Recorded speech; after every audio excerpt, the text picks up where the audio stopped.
Audiencia pública, expediente 294-2015, carpeta 47.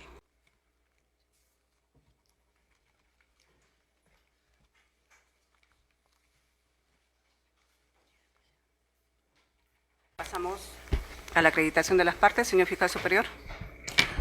Muy buenos días, señora presidenta, señor juez superior, señora juez superior, señor abogado de la defensa, presentes todos. Comparece ante su honorable tribunal el fiscal superior Rafael Ernesto Vela Barba, fiscal de la Segunda Fiscalía Superior Penal de Lucha contra el Lavado de Activos y la Pérdida de Dominio, con casilla electrónica 48827, domicilio en Girón Miro Quesada, 260, tercer piso, Lima.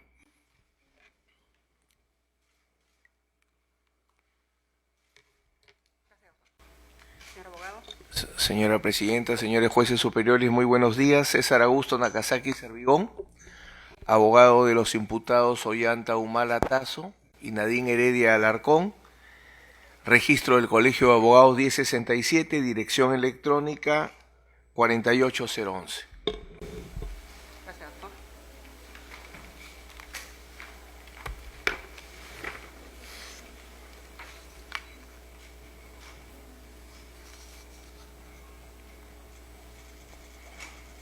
No se han hecho presentes sus patrocinados, doctor, ¿no? No, señora juez superior. Gracias.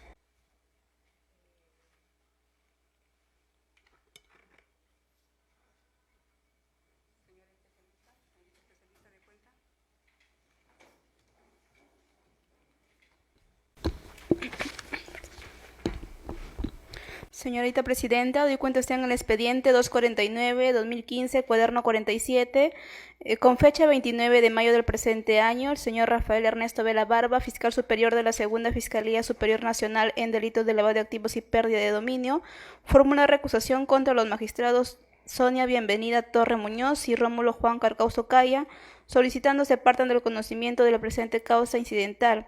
Asimismo, con fecha 31 de mayo del presente año, el doctor César Augusto Nakazaki Servigón, defensor de los investigados Humala Tazo y Nadine Heredia Alarcón, solicita que antes de resolver la recusación, se celebre audiencia a fin de exponerlos a la sala los argumentos por los cuales la defensa técnica solicitará se desestime la recusación formulada. Asimismo, mediante resolución número 2 de fecha 1 de junio del presente año, atendiendo a dicho pedido, señalan convocar audiencia para el presente día. Eso es todo cuanto debo de informar. Señor Fiscal Superior, tenemos a la vista el escrito de recusación contra los señores magistrados Torre Muñoz y Carcauso Caya. Se le pregunta si se ratifica en dicho escrito de recusación.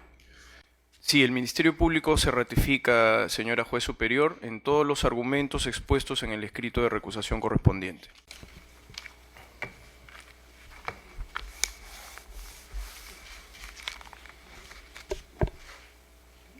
Ya, está bien. Entonces, señor fiscal superior, se le concede 10 minutos para que pueda sustentar su pedido. Muchas gracias, señora juez superior. Señora presidenta, señor juez superior, señora juez superior. El Ministerio Público se ve en la necesidad y en la obligación de interponer el presente recurso de casación de acuerdo al plazo legal establecido, es decir, 3 días de producida la causal de recusación y de conformidad con los artículos 53 y 54 del Código Procesal Penal, al sentir que se ha afectado gravemente la garantía de deber de imparcialidad de los jueces al momento de haber resuelto la recusación que fuera en su momento argumentada por parte de la defensa del señor Humala Tazo y de la señora Heredia Alarcón. Desarrollaremos dentro de la estructura de nuestros argumentos por qué razones el Ministerio Público siente que se ha afectado gravemente esta garantía de imparcialidad, que se encuentra vinculada a una recusación que desde el punto de vista argumentativo resulta ser una recusación que incorpora motivaciones de oficio de manera incongruente, sorpresiva y sin ausencia de contradicción alguna dentro de la audiencia.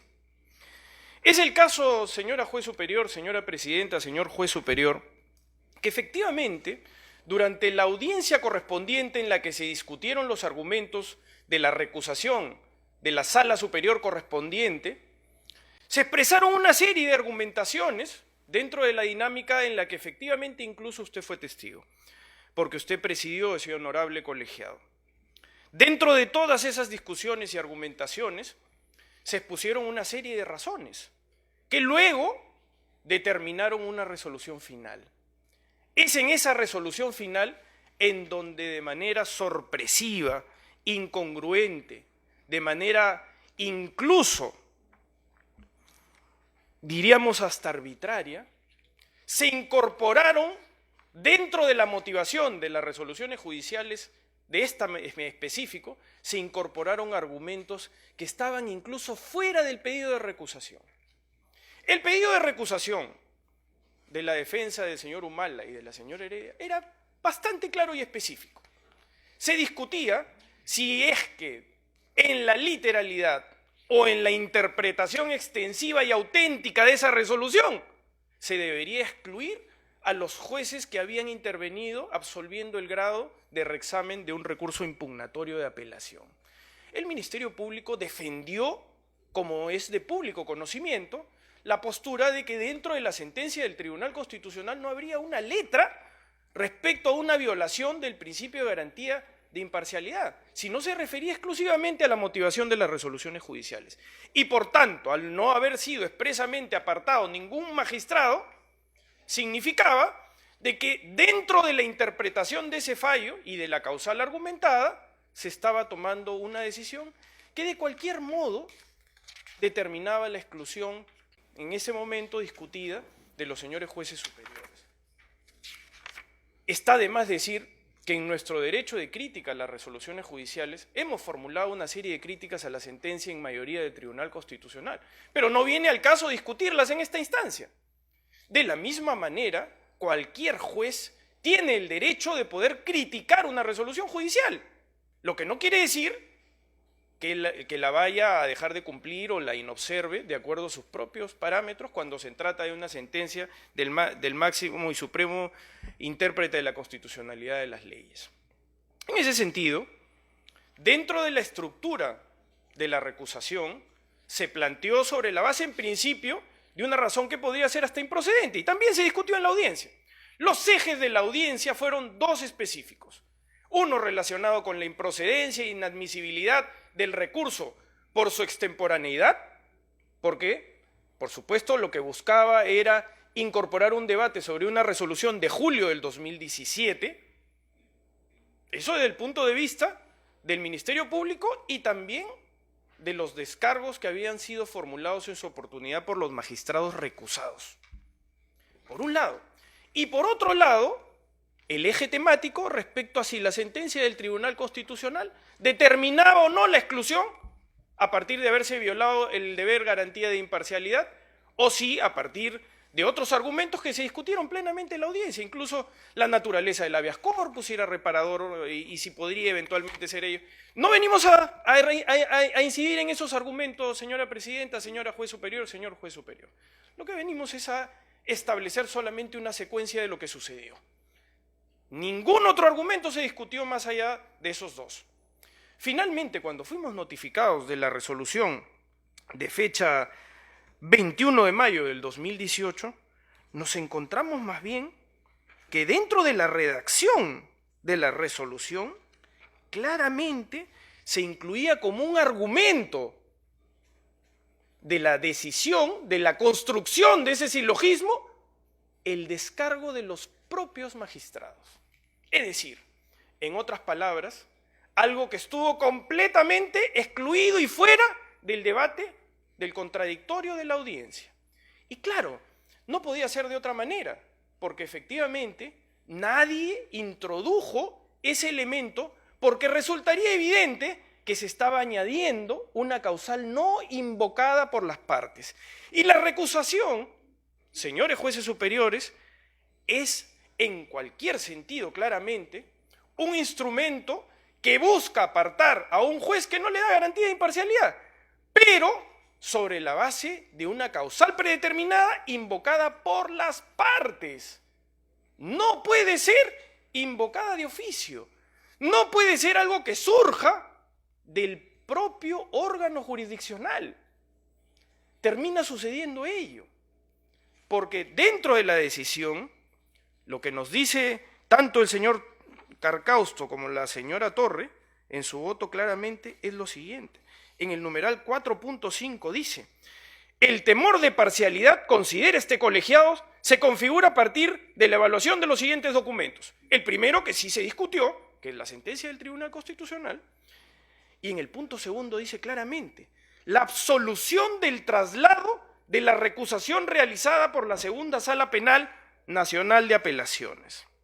Es decir, en otras palabras, lo que nos dice con su argumentación jurídica es que han resuelto la recusación tomando como un argumento en contra del derecho de defensa, de la posibilidad que tiene cualquier magistrado de rechazar, han tomado como una causal de recusación este mismo argumento propio de la defensa. Y ahí es donde encontramos de que existe gravemente la incorporación en principio de una causal de oficio que el ordenamiento procesal proscribe, porque las causales de recusación son invocadas, probadas, demostradas por las partes. Resulta ser un fallo incongruente porque termina generando una motivación adicional a lo invocado por las partes. El esquema de la recusación es estructural. Es una causal que tiene que ser demostrada por las partes, discutida en la audiencia. Nada de eso pasó. Nada de eso sucedió. Y más bien el fallo, la decisión, termina siendo incongruente porque termina generando una extra petición en función de los argumentos que se discutieron durante toda la audiencia. Nada de esto se debatió, nada de esto se discutió durante el desarrollo de las incidencias. Por tanto, fue un argumento que termina generando una decisión que en ningún momento se nos preguntó. El artículo 420, aplicable extensivamente a lo que es la gestión o dirección de audiencias, determina de que si hay algún señor magistrado que tiene alguna duda específica sobre algún eje temático del desarrollo de la audiencia, tiene la posibilidad de preguntarnos. Pero nunca se introdujo este tema, porque no podría ser de otra manera, porque de hecho estamos ante una circunstancia que nos hace dudar plenamente de la imparcialidad de los magistrados, porque de hecho el derecho que tiene cada juez superior, en este caso, de expresar las razones por las cuales rechaza los argumentos de recusación, es parte consustancial de su derecho a la defensa. Entonces ahora estamos ante una situación inédita. Claro, cuando uno lee los argumentos de descargo del señor magistrado Carcausto y de la señora magistrada Torre Muñoz, se da cuenta que tienen en extensión una página. Tienen una sola hoja cada uno de ellos. Y nosotros nos preguntamos, claro, ¿por qué argumentativamente no nos responden? Más allá de generar más bien algunos términos agraviantes, ¿no? Como que los argumentos del derecho del que recusa son galimatías jurídicas, más allá de eso, que no nos vamos a quedar en la anécdota, pero más allá de eso no hay ninguna respuesta efectiva a los argumentos del Ministerio Público. Y la respuesta creo que es obvia, ¿no? Claro, lo que sucede es que en la lógica del señor Carcausto y en la lógica de la señora Torre, cualquier descargo que puedan producir puede ser utilizado en su contra. Y entonces acá estamos ante una situación absurda, ¿no? Tendríamos que generar una innovación en el derecho, es decir, equiparar la honorabilidad de un magistrado a la de un presunto delincuente, como existe en el derecho anglosajón, en los derechos Miranda, en donde se dice, señor, usted tiene derecho a guardar silencio, pero todo lo que diga será y podrá ser utilizado en su contra en un tribunal de justicia. Claro, entonces los jueces en este momento ya no pueden decir absolutamente nada en sus descargos, porque eso automáticamente puede servir para que sea una nueva causal de recusación. Y eso resulta absurdo e inadmisible. Determina una clara infracción del deber de imparcialidad. Por tanto, el Ministerio Público se ve en la necesidad, en la obligación de tener que plantear esta recusación, que no tiene argumentos impugnatorios, porque eso ya forma parte de una discusión agotada. Eso es parte de un daño irreparable. El Ministerio Público no está buscando de que los señores magistrados de la sala penal recusada vuelvan a conocer las incidencias, porque eso ya está consolidado. La resolución no procede de ningún medio impugnatorio, de tal manera que nosotros no buscamos anular esa decisión. Lo que buscamos es que se nos garantice que estos criterios, que son criterios absurdos, abusivos desde nuestro punto de vista, no lleguen a consolidarse y tengamos más bien la mayor garantía de imparcialidad en cada decisión que sobreviene. Hay muchas decisiones que están pendientes de esta. La recusación del juez Concepción Carguancho, la determinación de la incorporación de la persona jurídica del Partido Nacionalista, los incidentes relacionados con las impugnaciones de las incautaciones efectuadas. Entonces el Ministerio Público se pregunta si puede poner en las manos de dos jueces que evidentemente desde nuestro punto de vista transgreden el deber de imparcialidad. La respuesta es efectivamente que no. Y por eso nos encontramos en la necesidad de tener que venir, acudir al órgano jurisdiccional para obtener esa tutela. En otras palabras, nosotros no buscamos que la resolución que ha resuelto ya el incidente de recusación sea retrotraído, que los señores jueces superiores que han sido injustamente, desde nuestro punto de vista, recusados, vuelvan a conocer las incidencias. Lo que nosotros buscamos es que se nos garantice un tribunal honorable, un tribunal del cual no se tenga ninguna especulación de que pueda extender fallos extensivos, extrapetitas, incongruentes. Y venimos además a presentar nuestra oposición a que esto genere un gravísimo precedente. Porque a partir de la decisión del señor Carcausto y de la señora Torre Muñoz, los magistrados no van a hacer descargos respecto a su rechazo a las recusaciones. Entonces lo que va a hacer es solamente una formalidad, ¿no? Entonces ahora innovemos, incluso hasta establezcamos una ley eferenda para decir de que el descargo de los jueces recusados no resulta relevante. ¿Por qué razón? Porque nadie en esa lógica va a fundamentar alguna argumentación cuando sabe que va a ser utilizada en su contra. Ningún magistrado ahora se atrevería a argumentar algo al respecto, porque sabe que cualquier dicho puede ser utilizado como una nueva causal de recusación, lo que viola flagrantemente el justo medio del tribunal, porque el ordenamiento procesal proscribe cualquier posibilidad de una recusación de oficio. Y eso es lo que venimos a denunciar. Y buscamos esa mayor garantía en jueces honorables que ahora, en esta conformación, a partir de lo que se decida, podrán continuar conociendo también en esa garantía de imparcialidad. Y no es que estemos buscando jueces, porque ya aceptamos de que los jueces de la anterior sala no van a seguir conociendo las incidencias. Pero confiamos en la honorabilidad de los jueces que les toca decidir. Nosotros no hemos buscado en ningún caso la conformación de este honorable colegiado, pero sí buscamos que este distinguido colegiado conozca a partir de la fecha todas las incidencias, porque tanto el señor Torres, la señora Torres, como el señor Carcausto no nos brindan la garantía de imparcialidad por los argumentos expuestos. Muchas gracias, señora juez superior, señora presidenta, señor juez superior. Señor abogado, lo escuchamos por el mismo tiempo que utilizó el señor fiscal superior. Gracias, señora directora de debates. Para la Fiscalía, en esta sala nacional solo puede hacer justicia el juez Concepción. Y es lo que busca a través de esta recusación, que es manifiestamente improcedente. ¿Una resolución judicial puede ser causa de recusación? ¿Una resolución judicial que me sea desfavorable justifica que pueda recusar a un juez? La respuesta evidentemente es no. Y como tengo claro ese principio, de la primera sala de apelaciones que declaró fundada por mayoría nuestra recusación, los dos jueces superiores que nos dieron la razón no están aquí. La señora magistrada que no nos dio la razón está aquí. Nosotros no le hemos recusado. Porque una resolución judicial desfavorable no es causa de recusación. Ni siquiera un error judicial, porque es causa de impugnación. Solo el acto arbitrario, es causa de recusación de un magistrado.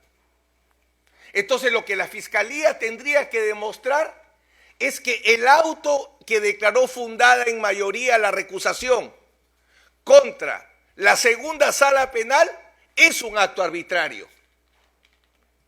Y vamos a demostrar que ni siquiera es error judicial. El cuestionamiento de mi directo amigo, el señor fiscal superior Rafael Vela, es el siguiente. Él mezcla, se ha incorporado un motivo sorpresivo y luego regresa a su escrito, se ha incorporado una causal sorpresiva, que serían dos cosas distintas. Comencemos por causal sorpresiva. Las causales de recusación están definidas en el artículo 53. Causas específicas, causa genérica. La causa genérica que postuló la defensa es temor de parcialidad. ¿Qué fue lo que se discutió y se decidió en el auto que motiva esta recusación? La causal temor de parcialidad. No la causal que la jueza es esposa del imputado o que la jueza le debe dinero a la parte civil, no. No se incorporó ninguna nueva causal. Así que ahí incurre un craso error la Fiscalía cuando confunde causa de argumentación. Entonces, causal nueva incorporada no hay. Vayamos a una motivación sorpresiva. Y esto todavía es más grave.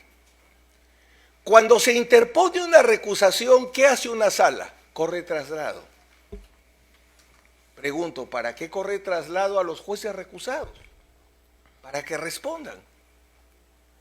Entonces, ¿sobre qué se debe pronunciar la sala que resuelve la recusación? ¿Cuál es el objeto procesal del incidente de recusación? La recusación y su prueba y la respuesta del juez recusado. O sea, pretender que se incurre en error judicial porque una sala que resuelve una recusación analiza la respuesta de los jueces recusados es un absurdo jurídico. Es evidente, es un deber de ustedes de analizar la recusación y la respuesta de los jueces recusados. Ustedes van a analizar la respuesta de los jueces recusados. ¿Eso lo va a sorprender al fiscal? ¿Lo va a sorprender al fiscal? ¿Lo va a dejar en indefensión que ustedes analicen las respuestas que han dado los jueces recusados? ¿No lo sabe el fiscal? Obviamente lo sabe. Y tan es así que la posición en mayoría y la señora juez superior de la primera sala de apelaciones analizaron la respuesta, que debatimos. ¿Qué fue lo que respondieron los jueces recusados de la segunda sala? Tres cosas, porque fue una respuesta mixta. Dijeron, la recusación es extemporánea. Nos inhibimos porque estamos contaminados. Y adicionalmente el Tribunal Constitucional se equivoca y nuestra prisión preventiva es correcta. Pregunto, ¿esos tres temas no los discutimos? ¿No discutimos que la recusación no es extemporánea? ¿No discutimos que la inhibición no debe ser aceptada? ¿Y no discutimos que el Tribunal Constitucional tenía la razón cuando calificó a la prisión preventiva de arbitraria?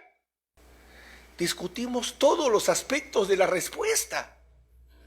Entonces, ¿dónde estaría el error judicial? Si ustedes van a sostener que se puede recusar a un juez por revisar la respuesta del juez recusado, estarían señalando que a un juez se le recusa por cumplir la ley.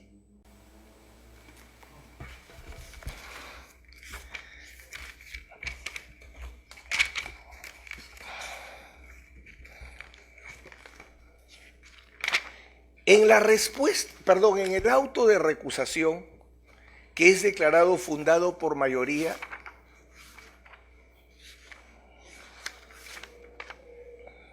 en la página 10 dice la posición en mayoría.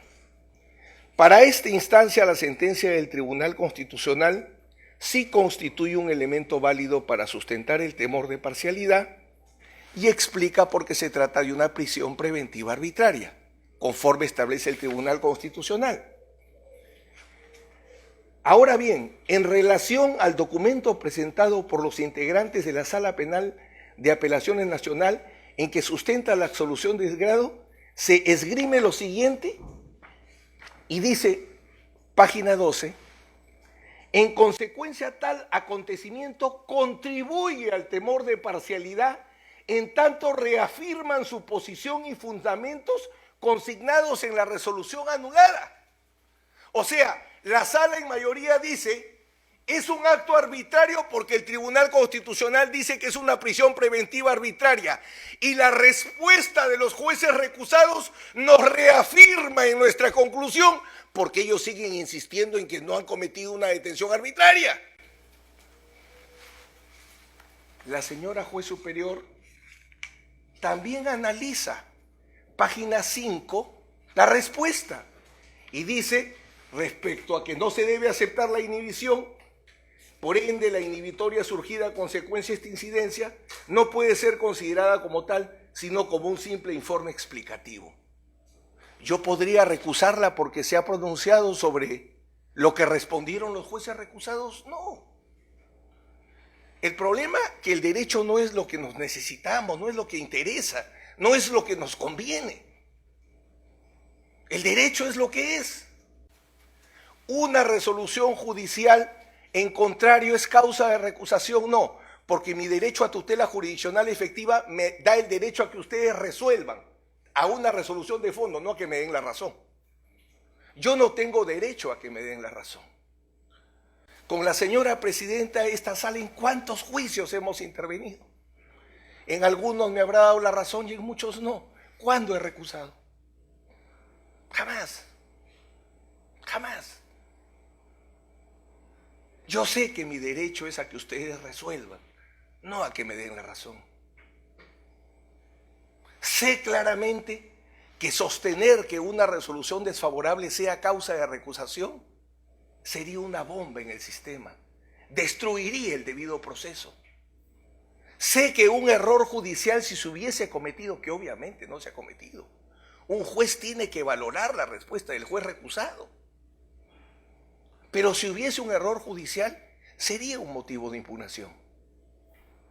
Solamente un juez puede ser apartado de un proceso por la causal temor genérico, por la causal, de recusación genérica, temor de parcialidad, cuando hay un hecho de una entidad tan grave como puede ser una prisión preventiva arbitraria. Por estas consideraciones nosotros solicitamos que se declare infundada la recusación formulada por Fiscalía.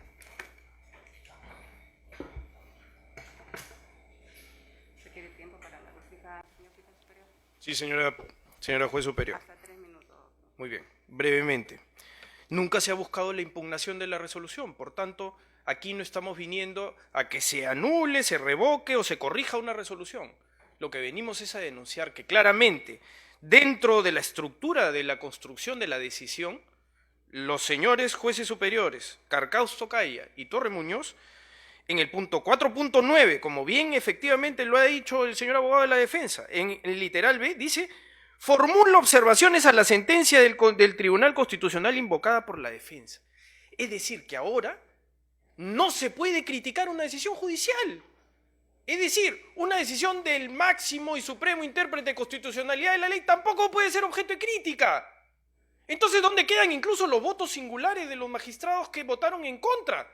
Porque la decisión, no olvidemos, fue una decisión por mayoría. Entonces significa que el debate jurídico, que la posición de la sala, que evidentemente es una sala que se siente que no ha infringido su deber de imparcialidad, no puede establecer razones de crítica dentro de una argumentación que, como efectivamente lo ha reconocido el señor abogado, Y como además está trasuntado también en el voto singular, en el voto, perdón, en discordia de la señora magistrada ponente, dice que el informe es explicativo.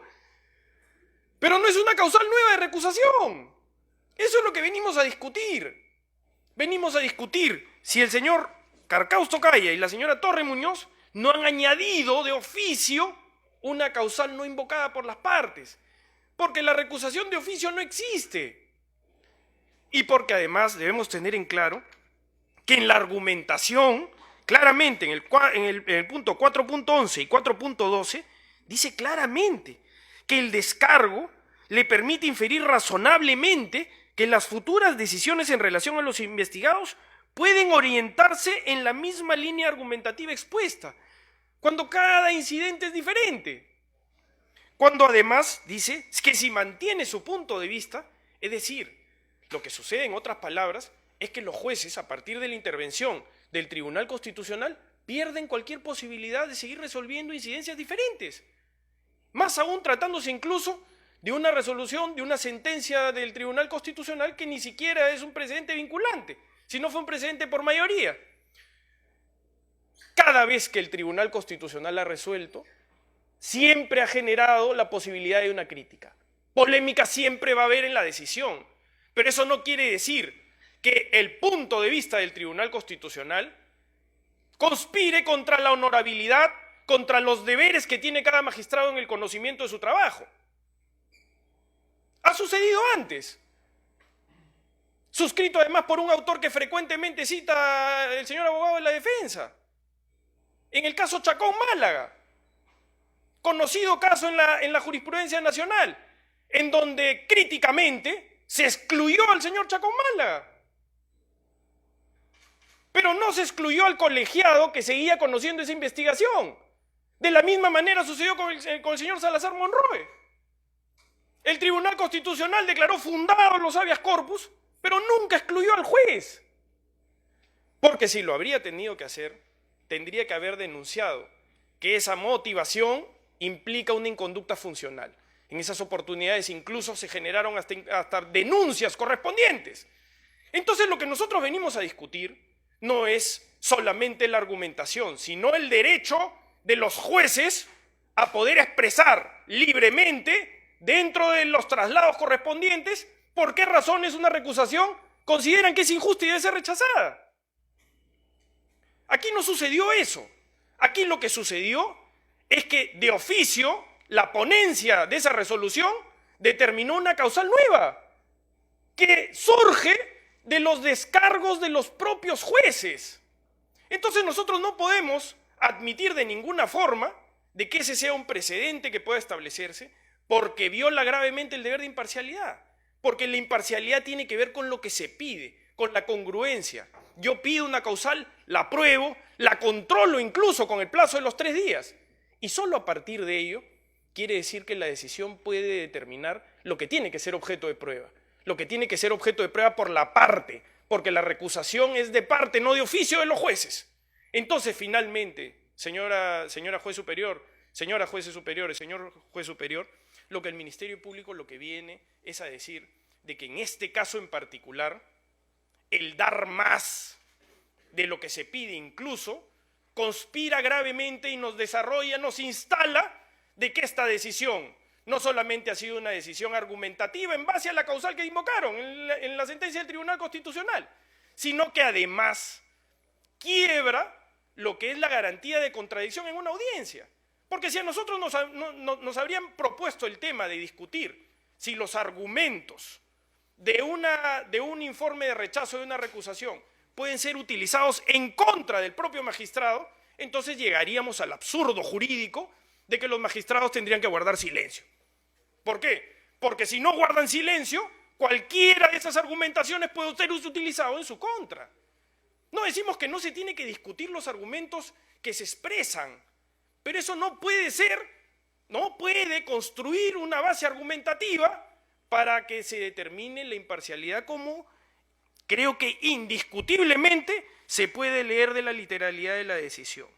4.9, 4.11, 4.12, 4.13. En todas esas argumentaciones claramente se dice que las observaciones que formula la sentencia del Tribunal Constitucional, el colegiado, son causal para dudar de su imparcialidad. Es decir, estamos discutiendo imparcialidad. Podemos discutir el derecho a crítica de las resoluciones judiciales incluso. Significa que los magistrados han perdido entonces la posibilidad de poder criticar cualquier decisión. Porque eso significaría que automáticamente pudiera ser invocado, pero no por un juez, sino por las partes. Porque las partes son las que tienen que venir a sustentar sus causales de recusación. Y la discusión de la defensa tiene que ver con que este hecho no sea sorpresivo. Es decir, que la garantía de contradicción y de evitar una sorpresividad respecto a lo que se tiene que decidir, tiene que ser objeto de discusión. Y eso no fue en ningún caso materia de lo que fue el debate correspondiente en su oportunidad. De tal manera que, con esto termino, para el Ministerio Público hay la necesidad de denunciar que hay un quebrantamiento del deber de imparcialidad de los dos señores magistrados. No venimos a pedir de que se restituya a los antiguos magistrados. Lo que venimos es más bien a exigir de que tanto el señor Carcausto como la señora Torres no nos brindan garantía de imparcialidad, porque terminan inclinando la balanza de la justicia por un lado, quebrantando ese deber de imparcialidad. Y eso, desde el punto de vista del Ministerio Público, no asegura una tutela judicial efectiva hacia el futuro. Muchas gracias, señores jueces superiores. Tiene la palabra, Sí, gracias. señor abogado.